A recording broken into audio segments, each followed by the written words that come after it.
Bonjour, bienvenue dans ma chaîne. Aujourd'hui, je vais vous parler de l'adaptation de Le Prisonnier par Jill Kane et Jack Kirby. Tout d'abord, un grand merci à mes deux visiteurs qui ont bien voulu jouer le jeu. Cette vidéo est pour vous. Je pense que tout le monde connaît la série Le Prisonnier. Mais pour les deux derniers du fond, voici un petit topo. C'est une série britannique de 18 épisodes qui était diffusée pour la première fois en France en 68. Il manquait à cette première diffusion plusieurs épisodes. Mais les multiples rediffusions au cours des années ont comblé cette lacune. Patrick McGoohan en est l'acteur principal, le scénariste et le producteur exécutif. Le Prisonnier raconte les démêlés d'un homme, incarné par McGoohan, qui a été enlevé après qu'il ait donné sa démission en tant qu'agent secret, et qui se réveille dans un lieu inconnu appelé le village. Pourquoi a-t-il été enlevé? Par qui? Pourquoi a-t-il été renommé numéro 6? Toutes ces questions font partie des nombreuses questions que la série pose et auxquelles McGoohan essaie de trouver des réponses. Numéro 6 n'a que deux solutions pour quitter le village. Avouer le motif de sa démission ou trouver un moyen de s'échapper. Vu le succès de la série télé, Marvel a rapidement voulu l'adapter. Et c'est là que l'étendue commence. Il y a eu deux tentatives d'adaptation par deux monstres sacrés du comic book, Jack Kirby et Jill Kane. Titan Book est le seul éditeur à avoir su rassembler tout le matériel des deux adaptations, mais en plus, il a rajouté des bonus. Le livre est composé de l'adaptation de Jack Kirby, de celle de Jill Kane. Les doubles pages 2 et 3 de Kirby mises en couleur pour la première fois, de la première page dessinée par Jill Kane, ancrée par Steve Layaola et lettrée par Orzechowski. Il y a ensuite une interview de Steve Englehart, son script pour l'adaptation de Jill Kane, une version scriptée de l'adaptation de Jill Kane, lettrée par Rick Parker, un press kit sur la série Le Prisonnier, une analyse de la série télé et finalement une biographie des deux artistes. Tout ce que je connais de la genèse des adaptations par Jack Kirby et Jill Kane provient de l'interview de Steve Englehart. Le problème, c'est que Steve Englehart n'a pas assisté à tout ce qui se passait en coulisses chez Marvel, et donc ces informations sont fragmentaires et incomplètes. Au début des années 70, Marv Wolfman a décidé d'acquérir les droits de la série télé. Notez que Marv Wolfman est également derrière les droits d'adaptation de Star Wars et de Conan le Barbare. Autant dire que le monsieur a le nez creux. Ce qui n'est malheureusement pas le cas de son premier choix artistique, j'ai nommé Gene Colan. Gene Colan déjà ne connaissait pas du tout la série, mais quand Marv Wolfman lui a présenté quelques épisodes, eh bien Gene Colan a dit simplement que ça ne l'intéressait pas, parce que c'est juste l'histoire d'un gars qui est sur une île. Marv Wolfman proposa ensuite son projet à Jill Kane, qui l'accepta. Malheureusement, Wolfman démissionna juste après. Le projet atterrit ensuite sur le bureau de Steve Englehart, qui était scénariste à cette époque pour Marvel. L'adaptation fut ensuite offerte à Jack Kirby, qui l'accepta lui aussi. Donc je résume.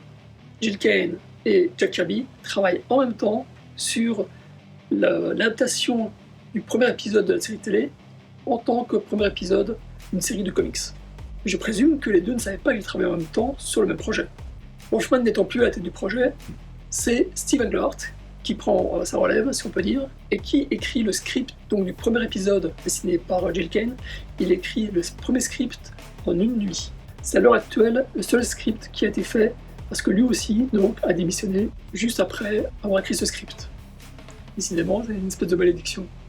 Avant cette démission et avant l'écriture du script, Steve Englehart prit la première pleine page dessinée par Jill Kane pour une convention qui s'appelait la Bacon.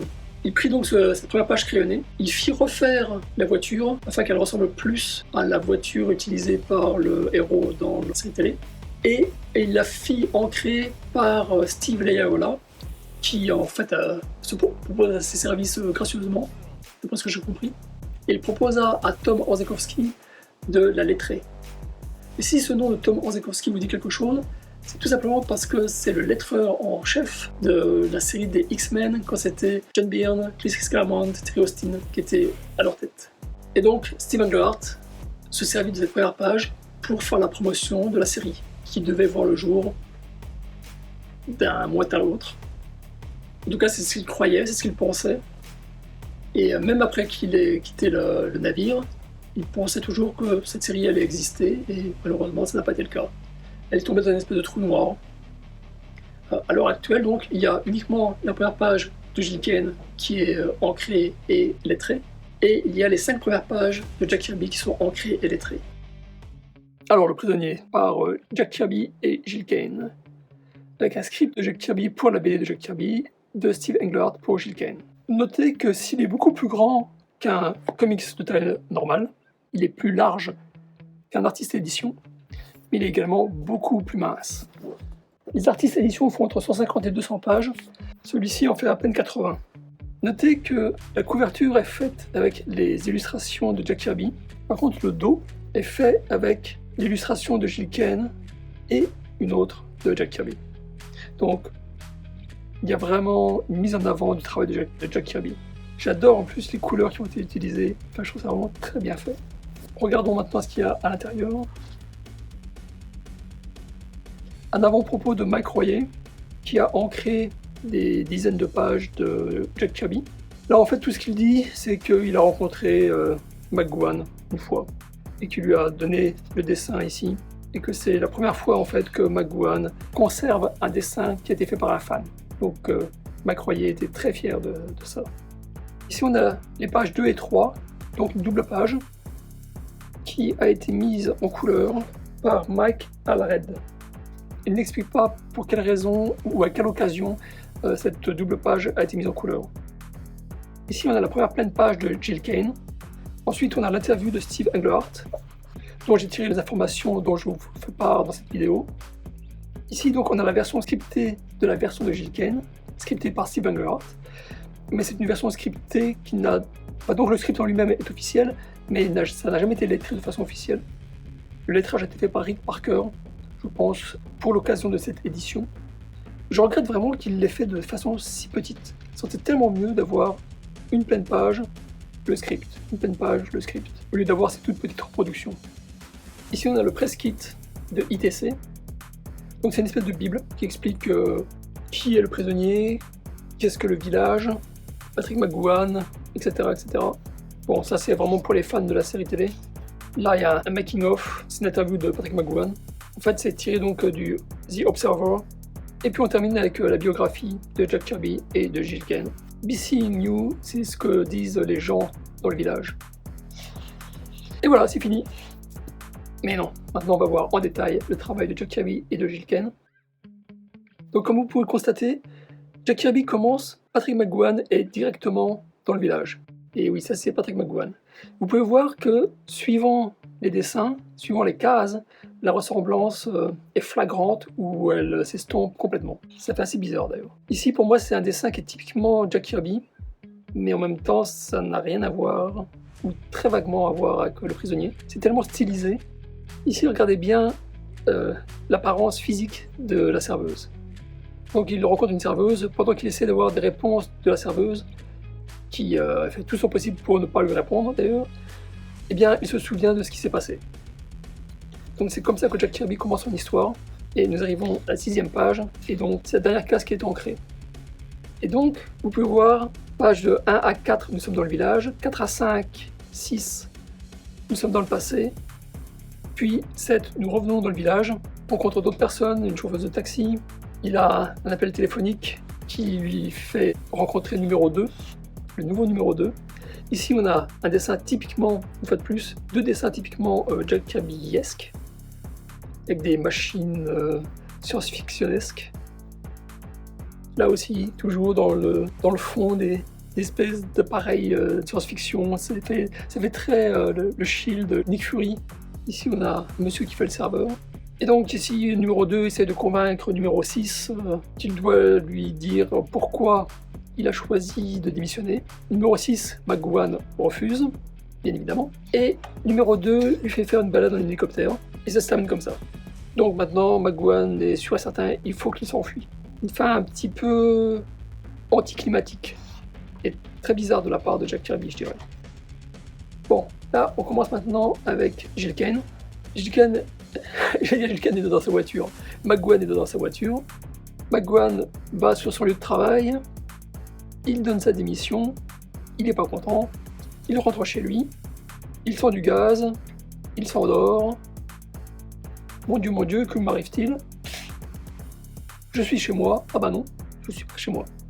Où suis-je? Vous voyez que ici, Gil Kane a tout de suite mis le numéro 6 Donc il a mis tout de suite un indice. Ici nous voyons la serveuse. Vous vous rappelez de ce que je vous avais dit? Avec la serveuse ici et celle-là. Je trouve que, bon, je vais peut-être faire bondir certains puristes, mais je trouve que Jack Kirby dessine comme s'il était toujours dans les années 40 et Gil Kane dessine comme s'il était toujours dans les années 60. Ce qui fait que cette BD étant censée sortir au début des années 70, le dessin de Gil Kane reste relativement moderne pour l'époque. Alors que celui de Jack Kirby est vraiment très daté, à mes yeux. Donc une fois de plus, on a la chauffeuse de taxi asiatique. Ici, pas du tout. Notez que le vélo se voit mieux sur le badge de Jack Kirby que sur celui de Gil Kane. Aussi, bon, je ne l'ai pas signalé, mais tous les emplacements des bulles sont réservés au feutre bleu, comme ça ne s'imprime pas. Et il y a tout le temps des remarques de Gil Kane à Steve Leiaola, qui était censé ancrer aussi le reste. Ici, la fille dit « be seeing you ». Ici, elle dit « be seeing you », mais elle fait le geste en même temps. C'est un détail qu'on reverra par la suite, encore avec Gil Kane. Là, on n'a pas vraiment une salle futuriste, mais on a un super gros plan sur le vélo. Plusieurs gros plans sur le serviteur, ici. On le voit là, encore des gros plans. Gil Kane le met beaucoup plus en avant que Jack Kirby. Pareil avec le vélo qui revient, comme une espèce de leitmotiv. Dans la version de Jack Kirby, il n'y a pas la boule blanche, qui est appelée Rover en anglais, mais je ne sais plus comment ça s'appelle en français. De numéro 2, McGowan détruit le poste radio, qui se fait réparer aussitôt. Ça, c'est quelque chose que Jack Kirby n'a pas montré. McGowan essaie de s'enfuir, il est rattrapé par Rover, et c'est comme ça en fait que se termine la version de Gil Kane. McGowan a fait une tentative d'évasion qui s'est révélée infructueuse, mais il n'est pas un numéro, il est un homme libre. C'est ce qu'il dit ici. Il refuse d'aider numéro 2, et il n'a plus qu'une seule solution, c'est de s'échapper de l'île. Comme vous pouvez le constater, c'est deux versions complètement différentes, même si elles commencent quasiment de la même façon, elles se terminent de façon complètement différente, leur narration est différente, et juste pour ça, je remercie énormément Titan Books pour avoir mis ensemble ces deux versions complètement différentes de la même histoire. J'aime beaucoup ce livre, ne serait-ce que parce qu'il nous montre la méthode Marvel en action.